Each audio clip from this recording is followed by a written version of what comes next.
Merhaba, iyi günler. Adalet üzerine konuşmak istiyorum. Bunun iki tane temel nedeni var böyle bir başlığı seçmemin. Birincisi, muhalefetin yani burada uzun bir süredir, birkaç yıldır belki de siyasi iktidarın, ülkeyi yöneten Recep Tayyip Erdoğan'ın çok ciddi bir siyasi kriz içerisinde olduğunu, yönetemez hale geldiğini ve krizin giderek derinleştiğini ama buna karşılık muhalefetin de bundan istifade edemediği için iktidarın ömrünün uzun olduğunu söylüyorum ve ardından da genellikle bu tür yayınların ardından izleyicilerden peki ne yapsın, ne yapmalı şeklinde tepkiler geliyor. Tabii ki biz gazetecilerin işi siyasetçilere akıl vermek falan değil. Bizim eleştirilerimiz, gözlemlerimiz vardır. Ama bu noktada yine gözlemlerden hareketle şunu söyleyebilmek mümkün. Sahici konuları gerçekten toplumu yakından ilgilendiren meseleleri inandırıcı bir şekilde, ikna edici bir şekilde ele alması durumunda muhalefet gerçekten çok etkili çıkışlar yapabilir ve bu anlamda adalet kavramı bence siyasi iktidarın en yumuşak karnı ve bunun adalet kavramını işte muhalefetin krizini aşmada bence çok kritik ve kilit bir kavram olduğu kanısındayım. İkinci husus bununla bağlı olarak en son Cihangir İslam olayında da önceki gün onunla ilgili yayın yaptım, izleyenler hatırlayacaktır. Cihangir İslam'ın bu kadar ilgi toplaması ve siyasi iktidarın da bu kadar tepkisini, öfkesini toplamasının nedeni de onun tam da bu konuda iktidarı eleştiriyor olması, adalet konusunda, hakkaniyet konusunda ve temel hak ve özgürlüklerin, insanların hak ve özgürlüklerinin gözetilmesi konusundaki eleştirileriyle etkili oldu ve bu yüzden de çok büyük bir öfkeyle karşılandı iktidar tarafından. Benzer bir şekilde her ne kadar ona şu ana kadar çok sert tepkiler gelmediyse de seçildiği andan itibaren aslında seçilmesinden önce başlayan süreçte ama seçildiği andan itibaren HDP Kocaeli Milletvekili Ömer Faruk Gergerlioğlu da ısrarla çok altını çizerek, detaylarla, belgelere dayanarak hak ve özgürlük ihlalleri konusunun takipçiliğini yapıyor ve Cihangir İslam'la Ömer Faruk Gergerlioğlu, başkaları da var muhakkak ama özellikle bu ikisi, bu olayı en iyi kavramış insanlar olarak benim açıkçası dikkatimi çekiyor. Başkalarının da dikkatini çekiyordur. Şöyle bir husus var, muhalefetten milletvekilleriyle ya da yöneticilerle konuştuğunuz zaman genellikle şunu diyorlar, biz yapıyoruz, ediyoruz, söylüyoruz ama medya bize yer vermiyor, onun için görülmüyor, şudur budur. Bu bir bahaneden başka bir şey değil. Pekala medyada olmasa yine de eğer siz doğru bir yerden yürürseniz gerçekten belli bir ilgiyi görürsünüz. Bu anlamda Cihangir İslam ve Ömer Faruk Gergerlioğlu çok somut örnekler. Bir diğer örnek de tabii geçmişte kaldı ama burada bu konuyu çok ele almıştık. CHP lideri Kemal Kılıçdaroğlu'nun yaptığı adalet yürüyüşü. CHP'nin son dönemdeki kayda değer en önemli faaliyeti, eylemi, çıkışı artık ne derseniz adalet yürüyüşü olmuştu. Siyasi iktidarın resmen ayarlarını bozmuştu ve o ana kadar genellikle Erdoğan bir şey söyler, Kılıçdaroğlu cevap vermeye çalışırken o yürüyüş süresince o yürüyüşe karşı Erdoğan cevap vermekte çok ciddi bir şekilde zorlanmıştı. Çünkü kavram çok açıktı. Adalet, Türkiye'de adalet diye bir sorun var ve bu aslında birçok şeyin başı ve adalet sorunu olduğu müddetçe de, burada adaletsizlikler olduğu müddetçe Türkiye iyi yönetilmiyor demektir. Ve adaleti kim vaat ediyorsa toplum ona bir şekilde ilgi gösterir. Nitekim aslında bu kavram Türkiye'de sağın bir kavramı, muhafazakar kesimlerin bir kavramı dünya çapında. Ülkemizde uzun bir süre merkez sağın önemli partisi Adalet Partisi. Yıllar sonra İslami hareketten merkeze doğru kayma iddiasıyla ortaya çıkan partinin de adı Adalet ve Kalkınma Partisi oldu. Dolayısıyla adalet kavramının Türkiye'de özellikle sağ seçmen nezdinde çok ciddi bir itibarı var.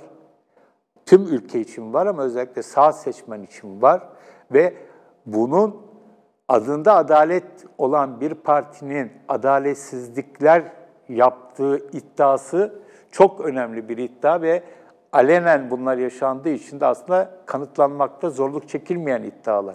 Aslında muhalefetin işi bu anlamda çok kolay. Türkiye'deki yaşanan adaletsizliklerin, yargı bağımsızlığının ve tarafsızlığının ortadan kalkmış olmasının, yargının neredeyse yürütmenin bir şubesi gibi çalışıyor olması başlı başına siyasi iktidara karşı mücadeleyi kolaylaştıran bir husus. Buna bir de son dönemde ekonomik kriz de eklendi. Buna rağmen hala muhalefette çok ciddi bir bocalama, demin verdiğimiz tekil örnekleri saymazsak tamamen bir rehavet hali var. En son yaşanan fiyaskoyu da biliyorsunuz.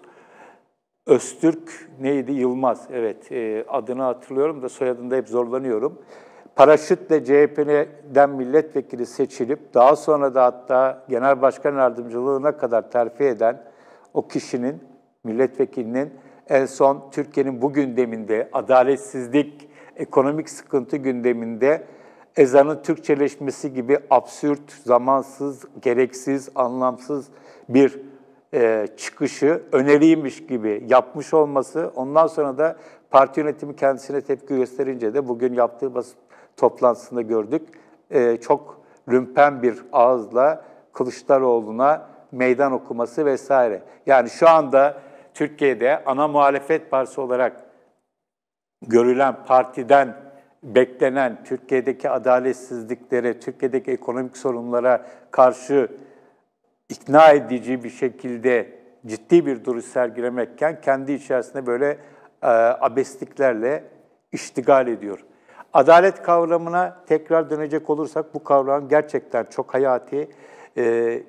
İslami hareketin içerisinde de aslında İslam tarihinden itibaren her yerde karşımıza bu kavram çıkar. Ama bu kavramın sık sık çıkıyor olması İslam toplumlarının çok adil bir şekilde yönetildikleri anlamına tabii ki gelmiyor. Ancak en temel argüman olarak, temel ilke olarak bunun zikredildiğini, İslam dininde ve İslam'la yönetildiği iddiasındaki ülkelerde ve İslami hareketlerde bunu biliyoruz, görüyoruz. Ama bundan da oldukça uzakta olduğunu görüyoruz. Şu anda Türkiye'de yaşananlara baktığımız zaman Duvar internet sitesinde bunun başındaki meslektaşımız Ali Topuz uzun bir süredir bu konuda çok ciddi, çok kafa açıcı yazılar yazıyor. Önümüzdeki günlerde kendisini burada da konuk etmeyi düşünüyoruz zaten bu konuda. Her yerde karşımıza çıkıyor. KYK'lar, süren yargılamalar, asılsız, yalancı şahitler, gizli şahitler vesaire. Adliyede yargıçların, savcıların zanlılara hitap şekli, söyledikleri, şunlar bunlar, bütün bunlar Türkiye'nin gerçekten ne kadar adaletten uzak olduğunu bize gösteriyor. Ben 12 Eylül döneminde, Türkiye'de askeri yönetim döneminde, askeri mahkemede yargılanmış birisiyim. O zamanda, bizim yargılandığımız zamanda mahkemelerin asker üyeleri de olurdu ama esas mahkemeleri siviller yürütürdü. Yani bizim davamızda mesela sivil bir Seyfettin Bey vardı. Kendisinden Bey diye bahsediyorum. Çok hakikaten saygı uyandıracak bir yargıçtı. Elinde her türlü imkan olmasına rağmen kendisi gerçekten her şeyi kuralına göre yapma, ülkedeki dikta yönetimi altında bile yargılamayı evrensel kriterlere olabildiğince uygun bir şekilde yapmaya çalışan birisiydi. O tarihteki yargılamalarla şimdi Türkiye'deki yargılamalara baktığımda bazen meslektaşlarımızın davalarına gittiğimde de görüyorum. Çok büyük fark var ve genellikle olumsuz bir fark var. Cumhuriyet davasının iddianamesi ve oradaki sözüm ona delillerle 12 Eylül döneminde yargılama yapılmazdı mesela. Ama 12 Eylül döneminde işkence vardı, şu vardı, bu vardı. Tabii ki öyle bir fark var ama yargının kendisine baktığımız zaman çok büyük bir gerileme görüyoruz ve orada vatandaşa, yurttaşa savunma hakkının kutsallığına yönelik çok büyük bir ihlal var. Tek başına Osman Kavala'nın 1 yılı aşkın süredir iddianamesiz bir şekilde cezaevinde olması bile Türkiye'de hukuk devletinin olmadığını tek başına kanıtıdır.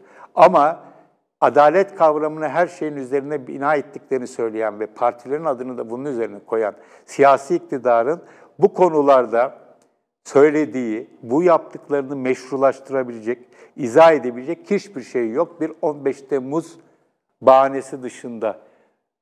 Şunun özellikle altını çizmek lazım. Kim olursa olsun, ne yapmış olursa olsun, herkesin adil yargılanmaya hakkı var. Yargı tamamen hangi davaya bakarsa baksın, en azıllı katilden en azıllı teröriste kadar mahkemelerin sonuna kadar adil olmak zorundalar. Bunun hiçbir bahanesi yoktur.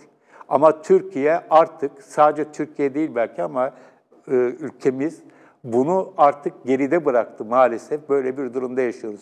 Adaletten çok uzak bir durumdayız. Ve bu nokta aslında vatandaşların, seçmenin hangi partiye oy verirse versin çok yakından gördüğü, herkesin çünkü komşusu var, akrabası var, işini kaybetmiş, o iğrenç tanımla sosyal ölü haline dönüştürülmüş, pasaport alamayan, iş bulamayan, hatta yakın çevresinin de bu şekilde önünün tıkandığı bir yığın öykü var, binlerce öykü var.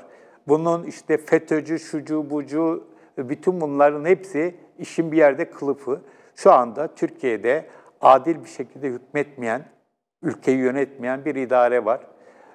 En önemli, her türlü vatandaşın en önemli dayanağı olan adil hukuk devletini çok uzağında bir yönetim var. Dolayısıyla bu aslında siyasi iktidar niçin böyle yapıyor? Çünkü hukukun tam anlamıyla tecellisi durumunda kendi siyasi krizinin daha bir açığa çıkacağını ve iktidarı kaybedebileceğini düşünüyor. Yani iktidarı kaybetmemek için hukuksuzluğa başvuruyor.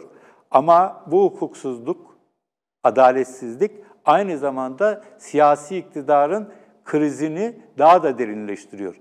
Bu tabii ki muhalefetin, siyasi iktidara karşı olan çevrelerin bu konuyu iyi kavrayabilmeleri, bu konuyu tüm boyutlarıyla ikna edici bir şekilde anlatabilmeleriyle mümkün olabilir. Bu noktada tekrar gelecek olursak, Cihangir İslam'ın, Ömer Faruk Gergerlioğlu'nun ya da adalet kavramı etrafında Ankara'dan İstanbul'a yürüyenlerin Türkiye'de çok etkili işler yaptıklarını ve siyasi iktidarın bunlara karşı hiçbir şey söyleyemediğini görüyoruz.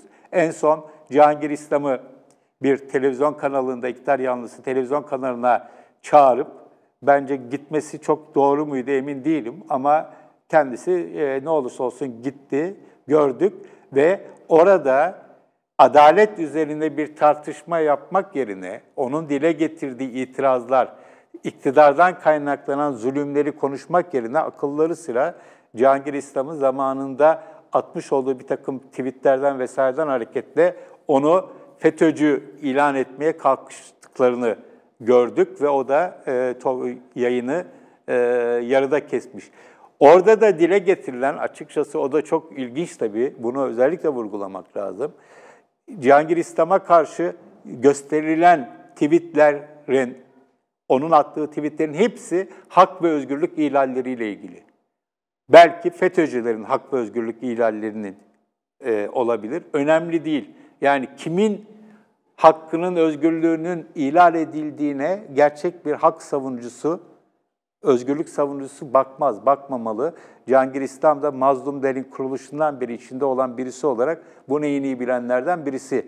Onu biliyoruz. Dolayısıyla yani aynı olay başına gelen usulsüz yargılama, haksız gözaltı vesaire olayında buna sahip çıkarım, bu bize yakın ama buna sahip çıkmam, bu bize uzak gibi bir ayrım yapılamaz. Şöyle söyleyelim, bugün Türkiye'de İslamcı iddialı bir takım sivil toplum örgütleri, ki bunu da tırnak içine almak gerekebilir, bunların örneğin bir Filistin'de yaşanan bir takım gelişmelere gösterdikleri haklı tepkilerin birebir benzer versiyonlarının ülkemizde yaşandığı zaman tam bir deve kuşu politikası güttüklerini görüyoruz. Yani tabii ki Filistin'deki hak ya da Myanmar'daki ya da Çin'deki diyeceğim ama Çin'deki Uygurlara yönelik baskılara karşı iktidarın ve iktidara yakın çevrelerin son derece sessiz kaldığını da özellikle vurgulamak lazım. Bu da tabii çok pratik bir nedenle Çin'le iyi ilişkileri muhafaza etmek kaygısıyla. Yoksa Çin'le bir sorun olmuş olsaydı oradaki toplama kamplarını bütün iktidar sözcüleri ve onların destekçileri sürekli dile getirirlerdi. Ama sanki böyle bir şey yokmuş gibi davranıyor olmaları da aslında adalet kavramına, hak ve özgürlük kavramına tamamen bir takım çıkarlar ekseninden baktıklarını bize gösteriyor. O noktada bugün Türkiye'de bence yapılması gereken, hepimizin, her birimizin yapması gereken, siyasetçileri bir kenara koyalım, vatandaş olarak her birimizin yapması gereken, kimden gelirse gelsin ve kime yönelik olursa olsun her türlü hak ve özgürlük ihlaline karşı elimizden geldiğince imkanlarımız ölçüsünde karşı durmamız ve adaleti talep etmemiz. Bu şart. Adaleti talep ettiğimiz zaman zaten demokratik bir ülkeyi de talep etmiş oluyoruz. Eğer bu siyasi iktidar adaleti ve temel hak ve özgürlükleri, demokrasiyi geriletiyorsa o zaman da bu duruş siyasi iktidara karşı bir duruş oluyor. Burada böyle bir durum, hiçbir sakıncası bence yok. Dolayısıyla adalet üzerinden yürümek, adaleti savunmak, adaleti istemek herkesin boynunun borcu olması gerekir diye düşünüyorum. Özellikle muhalefet olma iddiasındaki kesimlerin de bu konuda ara ara yaptıkları çıkışları çok daha sistemli bir şekilde yapabilmeleri halinde Türkiye'nin daha iyi bir ülke olma ihtimali olduğunu düşünüyorum. Yoksa bu haliyle hep beraber bir dipsiz kuyuda boğulup gidiyoruz maalesef. Evet, söyleyeceklerim bu kadar. İyi günler.